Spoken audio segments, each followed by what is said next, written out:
In this news roundup of a week for Friday the 15th of March 2024, the EU votes to regulate the dangers of AI, which is exciting since nobody quite agrees yet what those dangers are.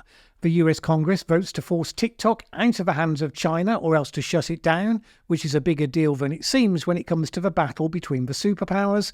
And as a startling addendum, news came out this week that the CIA pushed negative narratives against the Chinese government onto the country's own social media channels.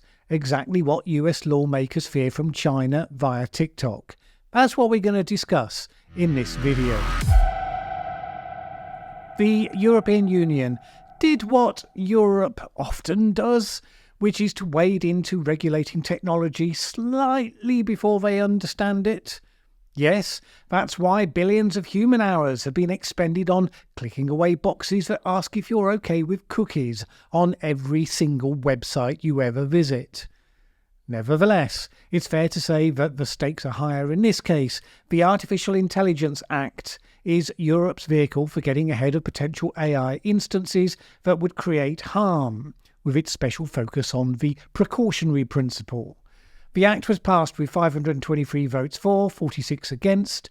It claims to introduce a risk-based framework for AI regulation, seeking to define the potential impact on society of different instances. Now, some AI systems will be classed as unacceptable risk, high risk, or low risk. Who decides which is which, you might say, which is always the tricky bit. Examples of unacceptable risk include indiscriminate surveillance, social scoring systems, the exploitation of vulnerable populations. Merely high risk would include those used in healthcare, education, law enforcement and critical infrastructure, which means that those instances must be subjected to robust and effective governance and oversight, which the EU is famous for, reportedly. Obviously, the AI that most people have been talking about for the last 6 months plus have been the various flavours of generative AI, the ChatGPTs and all the rest. The EU believes that these must have transparency around the data being used to train them and how the models are constructed, so that intellectual property rights can be protected. This all begs the question, of course, as to whether an AI using content to learn from is an infringement of intellectual property rights, even though, a human being doing the same wouldn't be. Now, I'm not saying that they're clearly the same. The point is that we're some way from the sort of clarity that perhaps we should have before we codify it into legislation, or at least that's the concern that some have expressed. Under the Act, the EU can fine companies for infringements of up to €35 million or 7% of global annual revenue, which is a lot. As usual, what the EU does on this sort of thing has all sorts of knock-on effects across the rest of the world. With the Data Control Act, the GDPR, the EU influenced many multinational corporations to align their practices with the law so that they could continue to operate in the EU, and that then spilled over into how they operated elsewhere as well. The challenge is always that lawmakers who don't fully understand the technology, and particularly with a fast-moving technology that rather a lot of people, like everyone, doesn't fully understand, you can end up with odd decisions that unnecessarily punish the innocuous to huge cost and inconvenience, while missing the things that actually really should get some scrutiny. Did I mention that whole cookies thing? Just one case in point.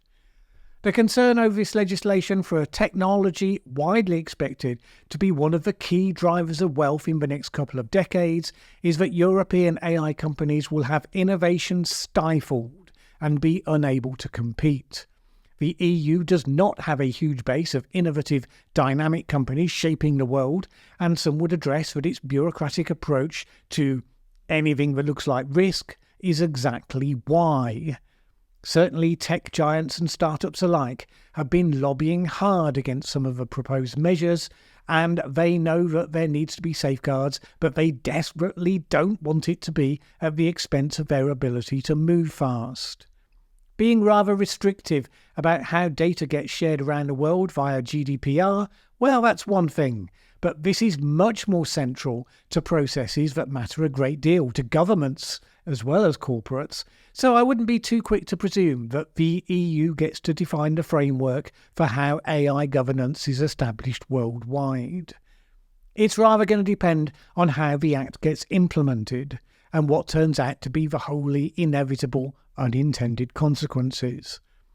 And speaking of regulators wading into tech issues with forthright opinions and major consequences, you may have heard in passing that the US Congress passed a vote to require China's ByteDance to divest from TikTok or see the app banned. You might have heard that on account of the fact that it's one of the only things people have been talking about this week. It's not surprising. With the rapidly evolving face of social media, with the various apps and channels, with their dramas and controversies, lawmakers really should be paying attention to who's doing what with consequence to whom. Whether or not that was the focus for this action, well, you'll have your own view on that, which I look forward to reading about in the comments below this video. TikTok has been criticised in the past for its extreme virality, for its powerful addictiveness with young people, but none of that was the focus here. Heck, Joe Biden even has opened a brand new TikTok account as recently as the Super Bowl because Rappin' Joe or Dancing Joe or whatever they decide to do with it, sure to be a big hit with the kids.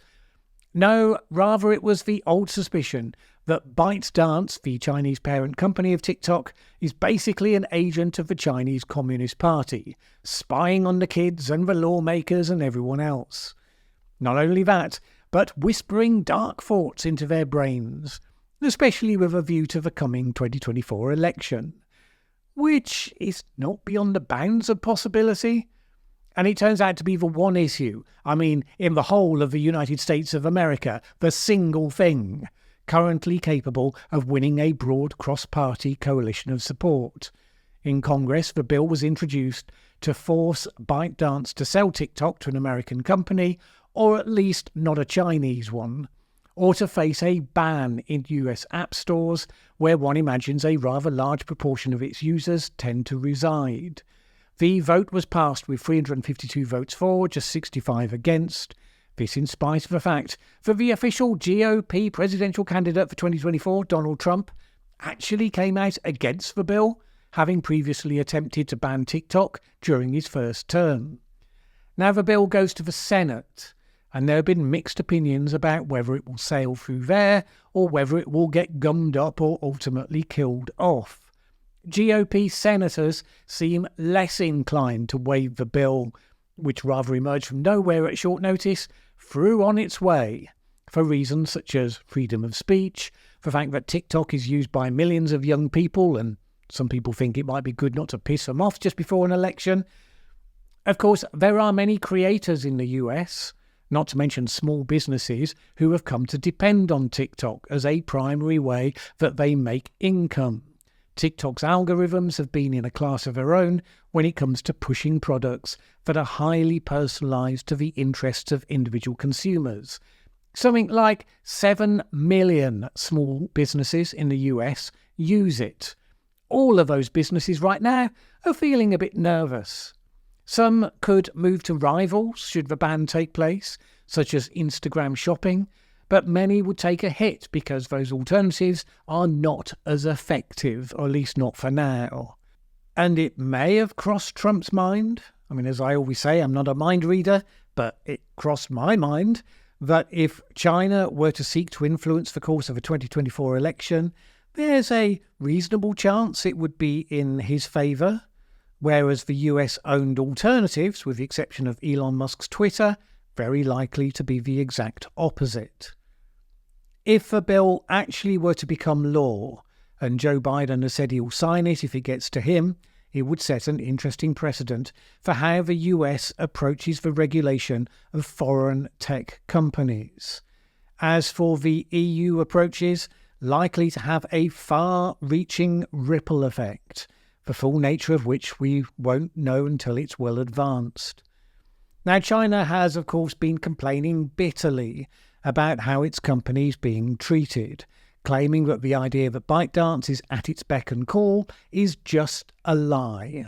It's also pointed out that in response to previous criticism, TikTok had spent more than $1.5 billion working on a restructuring plan to safeguard US user data and content from Chinese influence through a partnership with US software giant Oracle. This consists of a standalone unit which voluntarily walls off American data, and privacy researchers have concluded that TikTok doesn't collect more data on users than other social networks. None of that much impinged on the consciousness of the recent conversations, and the bill's supporters have been quick to point out that China currently does not allow Facebook or Instagram or YouTube to operate in China, so maybe not to be taken so seriously in its complaints on this topic. And in any case, the bill only bans TikTok if ByteDance refuses to divest from it. That raises the question of whether they would agree to sell, and indeed whether the Chinese government would permit them to sell. Beijing is certainly threatening to withhold much of the app's underlying technology if the sale goes through. Along with then, who would actually buy it if they did divest? With a likely selling price in the hundreds of billions, TikTok is out of the reach of all but the deepest pockets. Donald Trump's former Treasury Secretary Steve Mnuchin has said that he is assembling an investor group to try to buy the app. Meanwhile, TikTok, the company, will continue to seek to whip up its user base into a frenzy of lobbying on this, which may or may not help it, since in some ways it's rather playing into the hands of people who say, well, here's a Chinese company trying to influence how the United States works. If the bill is passed, it will undoubtedly be challenged in law, which means it won't be enacted until after the election. And if Trump is the one promising to keep it, with Biden saying he's happy to ban it, well, maybe that will influence some young people who probably wouldn't instinctively want to vote for Trump under normal circumstances, most of whom probably wouldn't vote for anyone under normal circumstances, but you never know what might motivate people. Now, I report all of this to you as someone who has steadfastly resisted ever having the thing on my phone, since the last thing I need is something else specifically designed to try to suck more of my time into a vortex of pointless scrolling. I know it means I miss the Dancing Joe videos, but that's the sort of tough choice you sometimes have to make when you become an adult. Now, there was an interesting twist to the speculation that TikTok might be used to push content to influence Americans and their election. Reuters broke a story this week that the American CIA had launched exactly such a clandestine campaign in 2019 on Chinese social media aimed at turning public opinion in China against its government. 3 former officials told Reuters that bogus internet identities were used to spread negative narratives while leaking disparaging intelligence to overseas news outlets. The content alleged that members of the Communist Party were hiding ill-gotten gains overseas, and they slammed China's Belt and Road Initiative as corrupt and wasteful. Reuters sources said that all of the information was based on fact, even though the means of spreading it was under a false cover. They also aimed to foment paranoia amongst China's top leaders, pushing its government to scour their tightly controlled internet, trying to find out who and how these nuggets were being uncovered. One former official said, "We wanted them chasing ghosts." Did the program continue once Biden took office? Unknown. Was it restricted only to China? Well, apparently it was focused on all the areas where the US and China were competing for influence, which included Southeast Asia, Africa, and the South Pacific. Covert propaganda campaigns were, of course, a common feature on both sides of the Cold War, and nothing much testifies to the argument that, declared or not, we are in Cold War II, than the realization that we are right back using those techniques again. The uncovering of the program is a grist to China's mill, of course, since it's arguably the end of any moral high ground that the US could reasonably claim on how social media influence is used by foreign actors. Here, after all, was the US interfering in the internal affairs of China, specifically aiming to damage its government. Once you've done that, you can't much argue against the principle of others trying to do the same to you. You can only hope to be skilled enough to defeat their attempts. None of this is going to change the course of the TikTok controversy, of course, which exists in its own bubble. Meanwhile, a couple of other news events I couldn't totally ignore. Yesterday, SpaceX is considered to have had a successful flight, even though it ended with the vessel in question crashing into the ocean. One can only imagine that the executives at Boeing were taking careful notes. Also, in the annual South by Southwest event in Austin, Texas, one regular feature is the cosplay competition. Well, never to be outdone by the West, Russia right now is striking back by cosplaying an election. People are voting this weekend for Putin. I mean, literally, that is the deal.